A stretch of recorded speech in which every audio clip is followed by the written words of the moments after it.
The salon smelled like lavender and warm wax the night everything changed. It was a Thursday in late October, the kind of evening where the light outside turns amber early, and the city starts to feel smaller somehow. My last client had just left a regular, a nurse from the hospital 2 blocks down who came in every 3 weeks without fail. I was wiping down the treatment table, thinking about nothing in particular, when my receptionist knocked on the doorframe. "There's a family here," she said, and something in her voice made me look up. "They say they know you." I knew before I even walked out. I'd built Luminara Skin Studio over 4 years of early mornings and late nights, of skipped vacations and reinvested paychecks, of learning the hard way that nobody is going to hand you anything in this city. I'd opened it in a narrow unit on Dundas West in Toronto, between a used bookshop and a bubble tea place, and I had turned it into something I was genuinely proud of. 4 treatment rooms, a waiting area with real plants and good lighting, a team of 3 estheticians I had personally trained, a client waitlist that stretched 6 weeks out. I had done all of that alone. And when I say alone, I don't mean without hard work.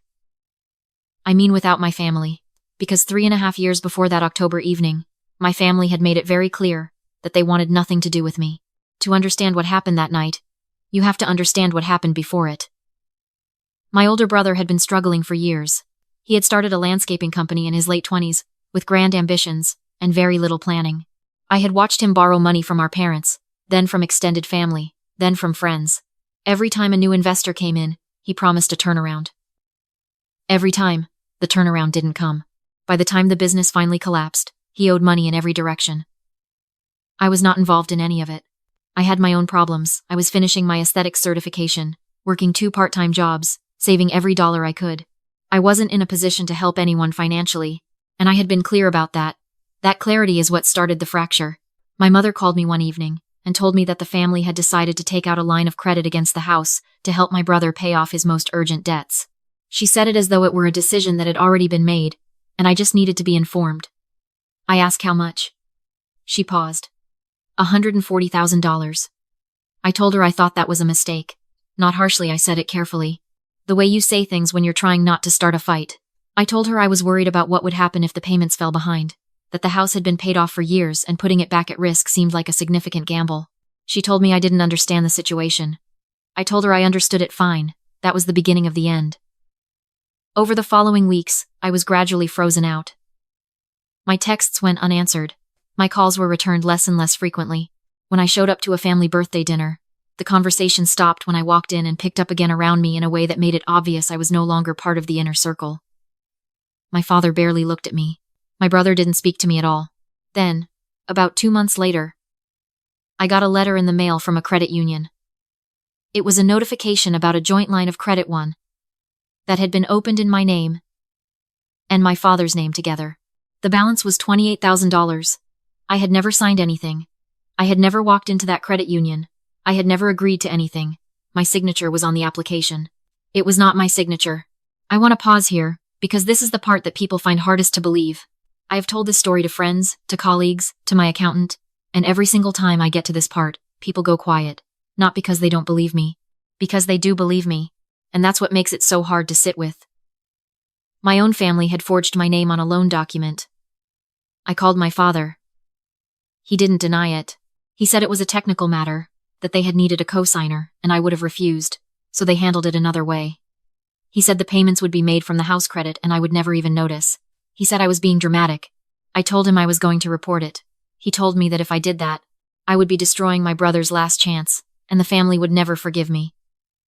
I did not report it. I want to be honest about that. I was 26 years old, I was scared, and I loved my family even when they hurt me. I made a choice I'm not entirely proud of. Instead of going to the police, I quietly paid off that line of credit myself, over the next 18 months, while working 2 jobs and trying to save enough to open my business, $28,000. I paid it in full. I never told anyone outside that immediate circle. And when it was paid off, my family did not thank me. They did not call. They did not acknowledge what I had done.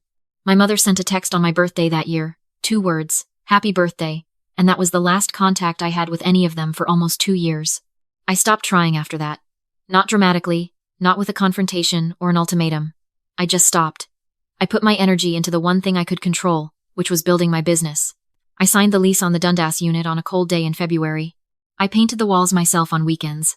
I did my own bookkeeping at midnight after working full shifts at my day job. I hired my first esthetician, then my second. I started a loyalty program. I got my first feature in a local lifestyle blog, and then a mention in a Toronto wellness roundup, and then suddenly there was a wait list. I was proud of what I had built. More than proud, I was relieved, because I had built something that was entirely mine. No co-signers, no family money, no strings. I thought about them sometimes, in quiet moments. I wondered if my mother thought about me.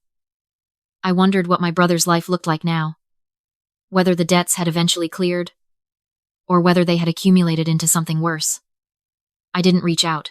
The hurt was still there, under everything. The way an old injury lives in the body, you don't always feel it, but you know it's there. 3.5 years passed, and then it was that Thursday in October, and I was walking out of my treatment room, and into my own waiting area, and there they were. My father was standing near the reception desk. My mother was beside him. My brother was by the door, slightly behind them, like he'd been positioned there deliberately to block the exit. They were all dressed as though they'd come from somewhere else, somewhere formal, my father in a blazer, my mother in the gray wool coat she'd had for years. My receptionist, Priya, was standing behind the desk with a very careful expression on her face. She knew something about my situation. Not everything, but enough to recognize that this was not a happy reunion. I stopped in the middle of the room. "You didn't call," I said.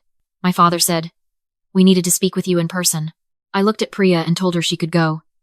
She hesitated for a second, and I gave her a small nod.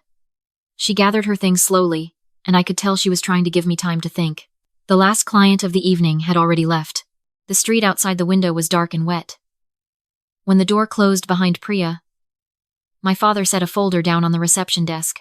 It was the kind of folder a lawyer might use, dark blue, with a metal clasp. He pushed it toward me without opening it. "Your brother has investors who are calling in their loans," he said. "There are 3 of them. The total outstanding is just over $90,000. They've given a deadline of 30 days. I waited. I had learned, in the years since everything fell apart, to wait before speaking, to let the other person put everything on the table before I responded. "We've looked at your business," my father continued. "You've done well. We're asking you to sign over 20% of Luminara as collateral against a family repayment plan. We'll buy you out eventually. This just gives the investors confidence that there's an asset backing the arrangement." The room was very quiet. The diffuser in the corner was putting out a faint mist of eucalyptus. I could hear the traffic outside on Dundas, the occasional voice passing on the sidewalk. "No," I said. My father's expression shifted.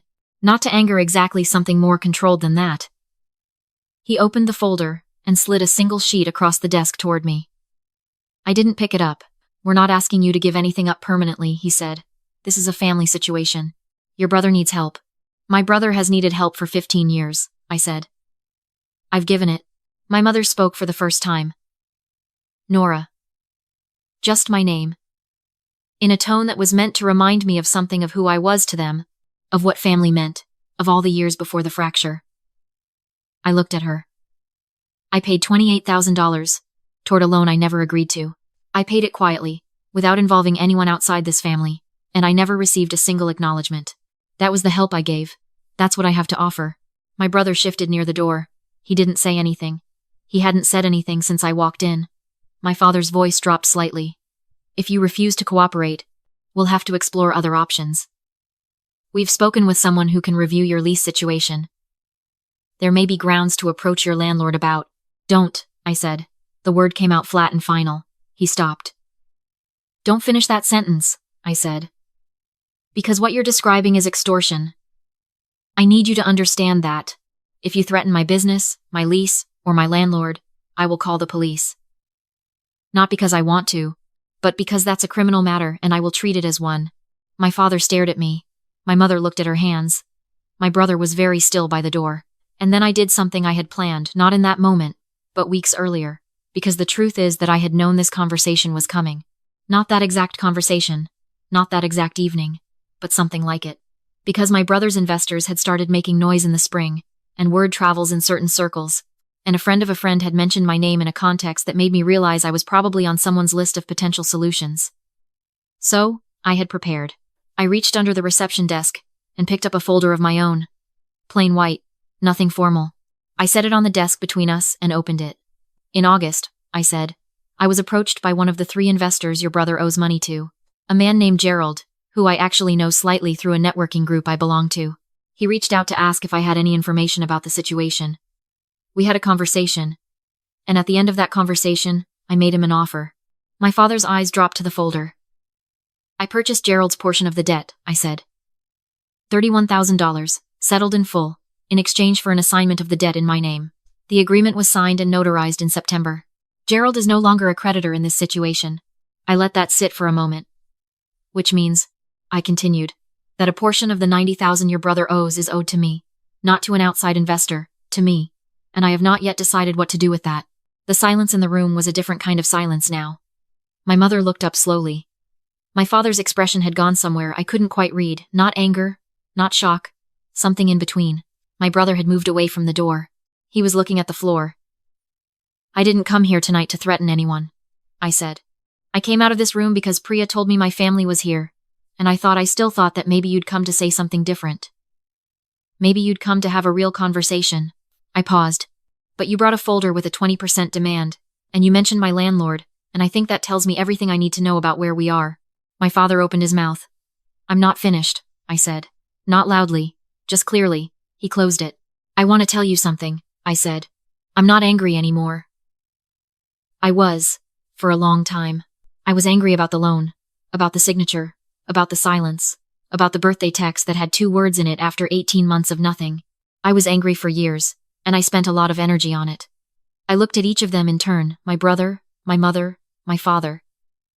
But I stopped being angry somewhere around the time I signed this lease, because I realized that everything I have, I built without any of you, and there's something clarifying about that, my father said quietly.